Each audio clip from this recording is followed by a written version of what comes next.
Hi guys, so it's already 5:34 na ng umaga. It's day 2 here in Bohol. So ngayon, gumising ako kanina ng 5 o'clock in the morning kasi nagluto ako ng breakfast namin. So yung breakfast namin for today is sinangag na kanin tapos itlog tsaka hotdog lang naman. Pero yun na nga, hanggang tayo gumising para magluto para dire-diretso kayo mamaya kasi this day kasi, ito yung aming land tour. So, 8:30 dapat nandun na kami sa labas ng subdivision. So, mamaya na lang ulit guys. Bye-bye! Yung mga kasama ko pala tulog pa sila. Mamaya gigising na rin yan. So, mamaya na ulit. Bye-bye!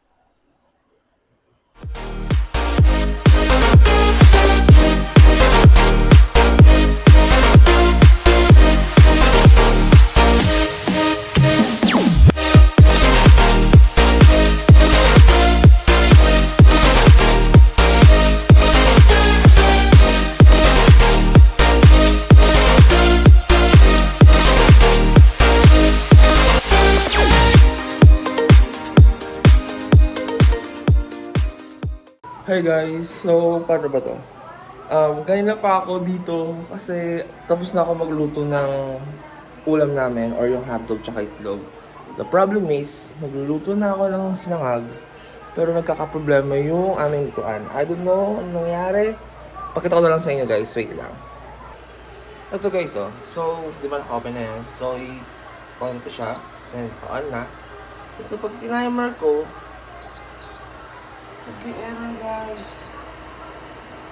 Hindi ko alam kung bakit. Kanina pa ako dito. Almost 30 minutes na ako. 45 minutes. Ganun pa rin. Hihintay na. Naiinis na ako sobra.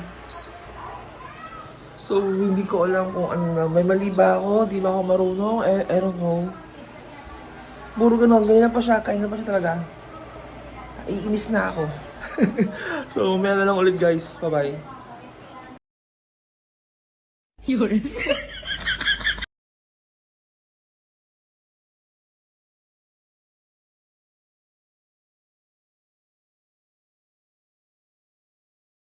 Hi guys, so it's already 8:30 na ng umaga. Isa day 2 here in Bacol. Magla-land tour na kami. So, meron na lang guys. Meron kaming service para dun sa mga pupuntahan namin. Okay? Yun lang. Bakit? Ako nag-file ng leave.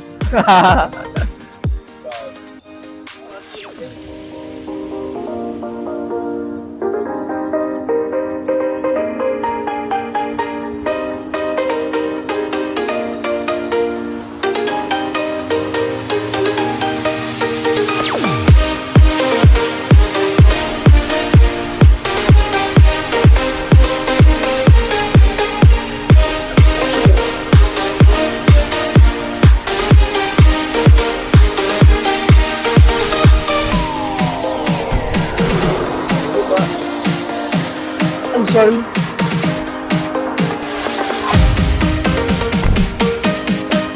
Ito po. Thank you.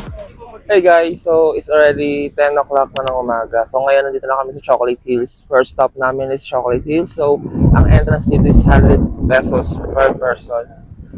So ano kami din and 600 lahat. So ngayon akit muna kami dun sa taas. So kung makikita dun sa taas, pataas yan.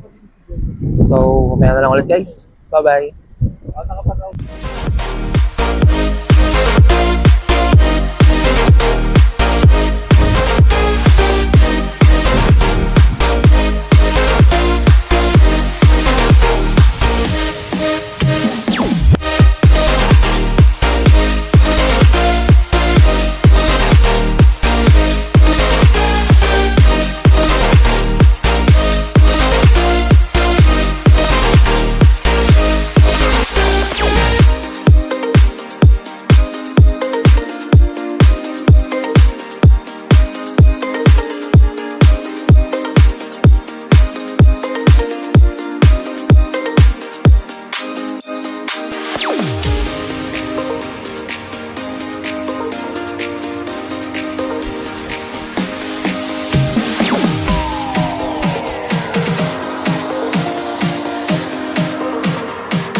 Guys, so ngayon dito kami ngayon sa view deck kung saan yung mga tao dito nagkakaroon ng mga pictorial, pictures.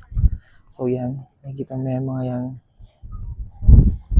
So yung inakit namin dito, yung stairs is nasa 200 plus na stairs. So yun lang guys. Medyo hingal pa kami.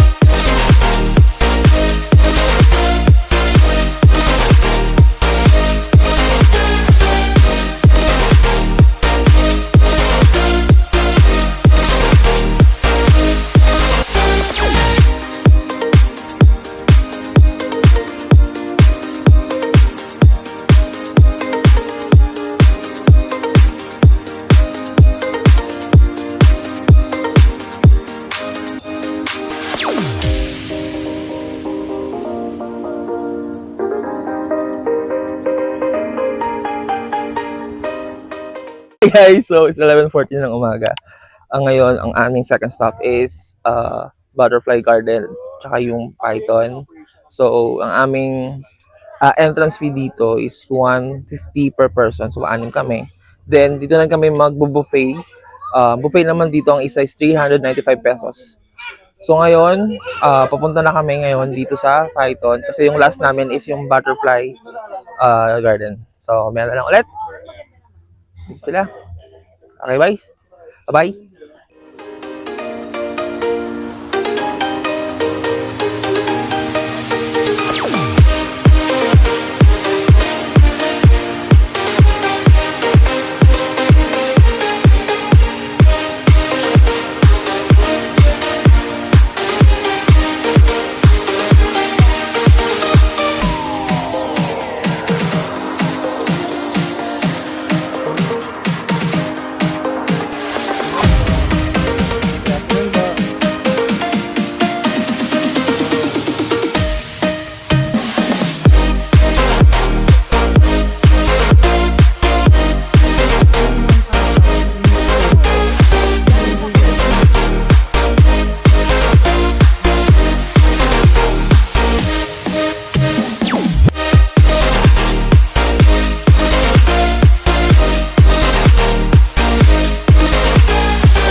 Hi guys, so it's already 1 o'clock na ng hapon. Ngayon, nandito kami sa Tertiary Sanctuary Conservation.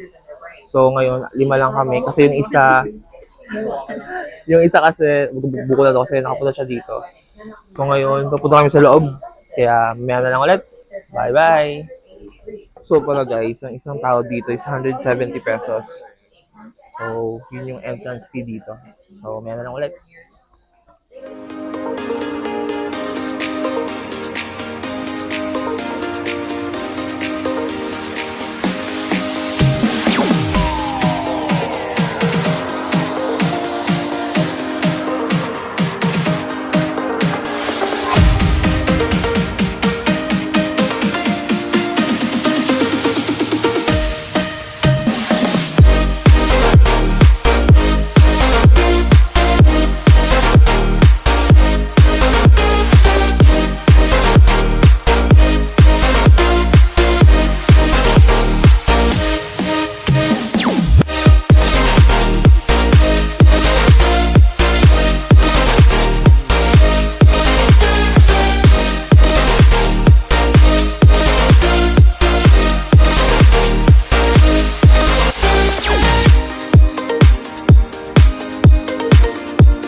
Hi guys, so it's our fifth stop here in Bohol. Ang aming day tour is Baclayan Church. Yan. So hindi na kami pumunta ng museum. Pinunta na namin mismo yung loob ng simbahan. So wala siyang entrance fee. Yung may bayad lang yung ticket is yung Baclayan Museum is 150 pesos. So yun lang.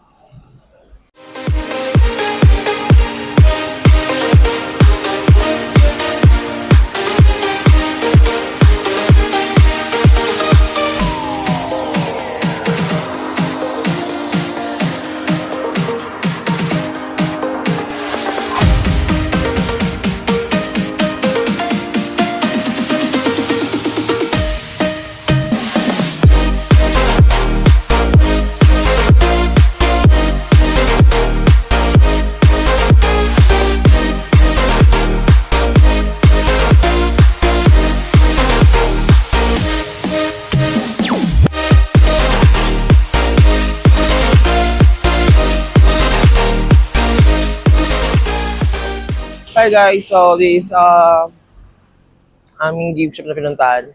So ito yan guys. So dito na kami bibili ko ano yung mga souvenirs na kailangan namin for my friends or family. Siyempre yung mga boss natin kasama yung mga co-workers natin. So nagbigay pala sila ng discount kung ano yung mga bibili natin doon. May 10% discount. So guys, tara. Sir, maibigay lang po akong discount card. Oh, wow. Bali, i-present lang po to sa cashier, sir, or para po ma-discount po yun. Okay. Maximum Thank promo you. po kami. Sorry. Promo kami ngayon. Thank you po.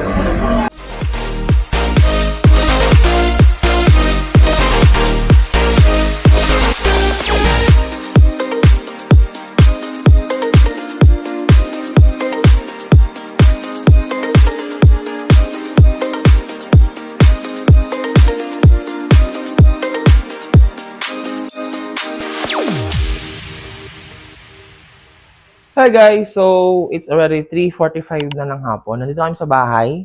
Kakauwi lang din namin. And then, yun na nga yung iba nakahiga na, mga nakatulog na rin. So, mga napuntahan namin guys, naka-anim kami or naka-lima ata. Last namin yung souvenir shop. So, may mga nabili tayo onte, pero may mga bibilin pa tayo sa Island Souvenir, doon sa airport. Tapos, nga pala guys, I just want to say na yung sa Klook, sobrang sulit talaga. So, kung gusto nyo maliban sa mga FB, may mga groups dyan na mga veterinary na gusto nyo puntahan, meron din doon. Pero kami ang ginawa namin is yung Klook. So, in-install ko lang siya sa Android or sa, sa Play Store ng iPhone, sa Apple. So, the best yung Klook para sa akin. Download nyo na yun, guys. Doon lang kami kumuha yung aming day tour, tsaka yung service namin from their airport pupunta dito sa Airbnb. So, yun lang guys. Mamaya pala, i-interview natin yung mga kaibigan ko. Tatanungin natin sa kanila kung sino yung, ano yung mga nagustuhan nilang napuntahan ngayong araw na to. Tsaka ano yung pinakaayaw nila. Tsaka ano yung mga gusto pa nilang puntahan. So, yun lang guys. Mag-aayos na muna ako. Bye-bye. Hey guys, so it's already 6 o'clock na ng gabi. Ngayon, magluto tayo ng dinner natin for today. So, pakita ko pala sa inyo kung paano magluto ng tinolang manok. Yun lang. Siyempre guys, ito yung ating ingredients. Siyempre, di mawala yung manok, sayote, tapos bawang sibuyas, saka yung luya. Then, for chicken cubes, saka yung mantika, yung una, gigisayin muna natin yan. Okay? Samahan niyo ako guys.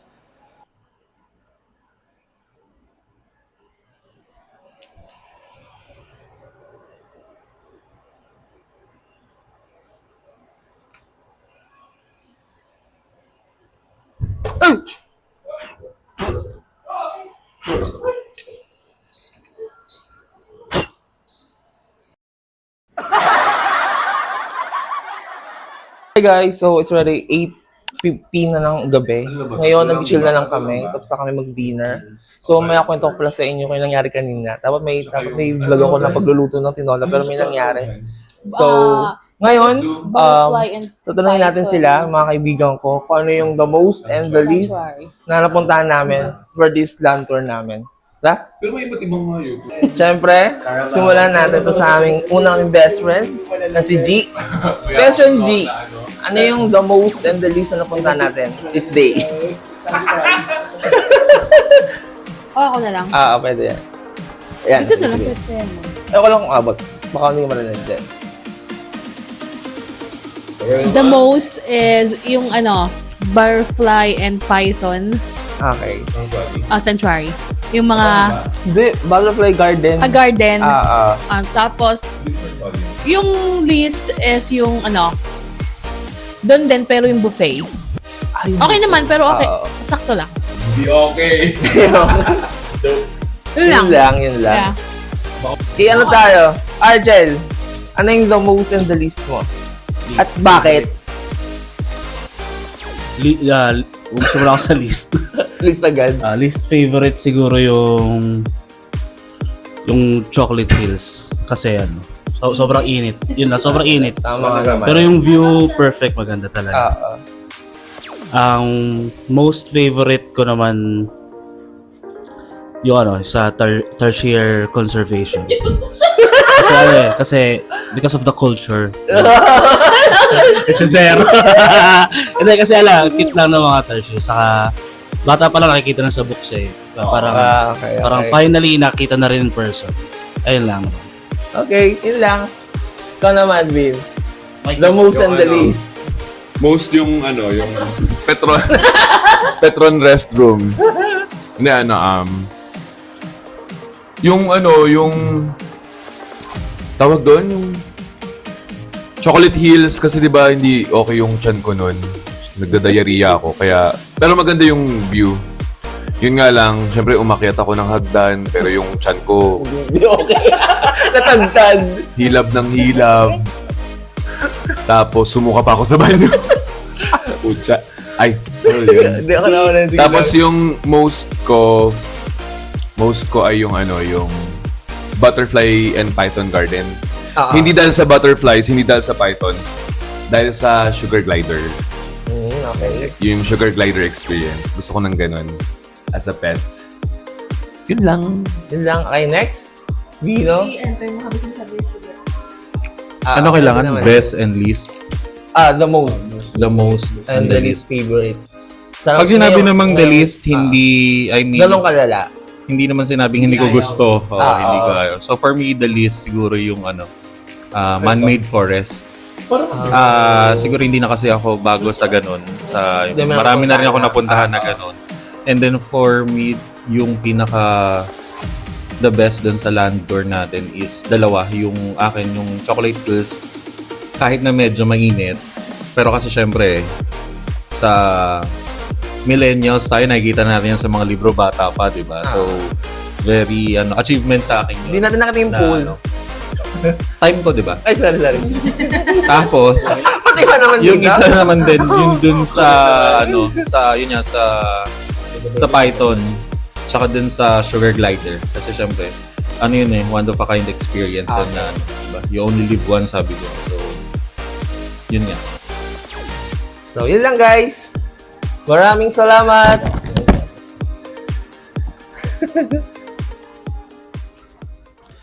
Hey guys, so it's already 7 o'clock na ng umaga and it is day 3 here in Bohol. So ngayon, ang gagawin namin is mag-DIY lang kami ng beach tour doon sa Alona. So mamaya pa kami pupunta doon after ng lunch. Pero yung lunch namin, lunch namin dito kami gagawin. Then yung dinner namin sa labas na. Doon ulit sa Views Panga, aywan, kung ano yun. So, tawag dito, Samgyup yun. So, yun ang gagawin natin mamaya. Okay? Bye-bye. So, ngayon guys, ngayong umaga, mag-ayos muna ako ng gamit ko at ang kalat talaga.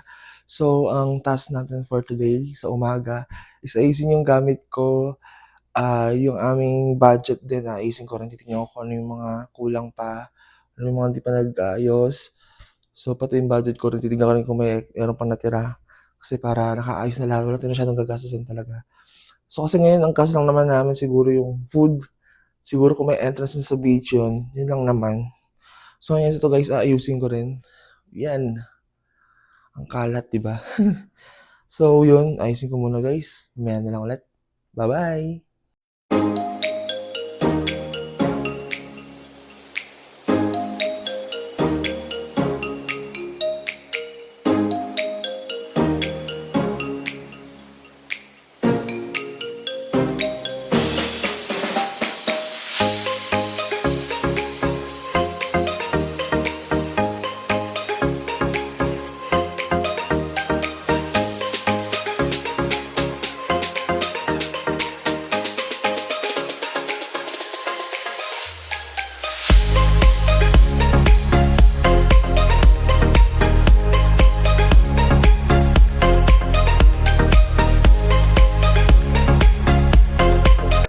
Hi guys, so it's already 1:33 na ng hapon. Ngayon, ang aming pupuntahan is Alona Beach.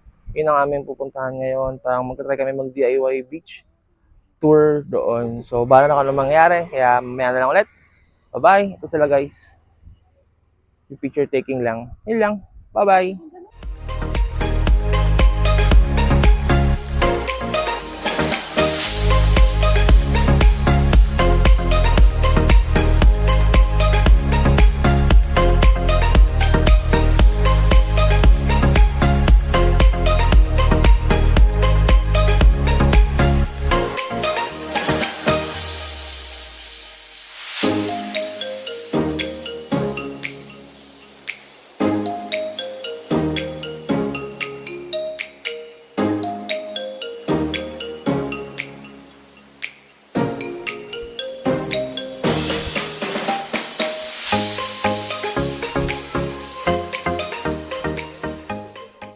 Hi guys, so it's already 2:11 na ng hapon. Nandun na kami sa Alona Beach. Kanina nakapag-picture taking na kami dun sa may nakalagay na Alona Beach, then sa buhangin. So ngayon tamang lakad lang kami. And then mamaya baka mag-ice cream kami dito kasi may inaano si G na ice cream dito sa Alona Beach. So later na lang guys, picture taking muna kami. And then maglalakad-lakad muna kami. So may na lang guys, bye-bye.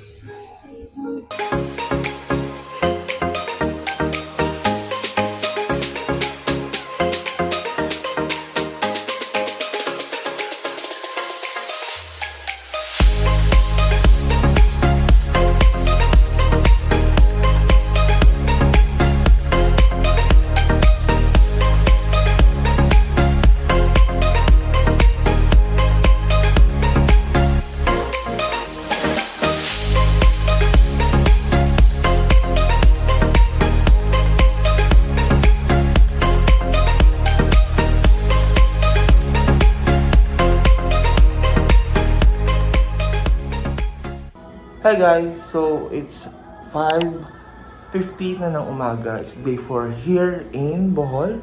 So ngayon guys, wala na kaming pupuntahan.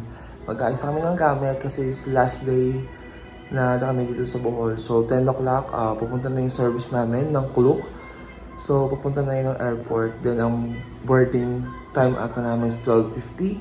And then ang balik namin to Manila is, I don't think it's 2 ata or 3. So, yun lang guys. Siguro ngayon, puro video clips na lang yung mangyayari. Kasi syempre mag-ayos kami dito, mag-video kami dito sa Airbnb. Hindi naman pwede pabayaan din to. Tapos pala guys, sorry, hindi ako masyado nakapag-vlog kahapon. Kasi, ano lang, medyo may naayos lang. Tapos, at saka in-enjoy lang talaga namin yung araw na yun na walang masyadong videos. So, yun lang guys. May na lang ulit. So, ulitin ko, more on video clips lang to. Okay, bye-bye!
Mali ka, mas pre.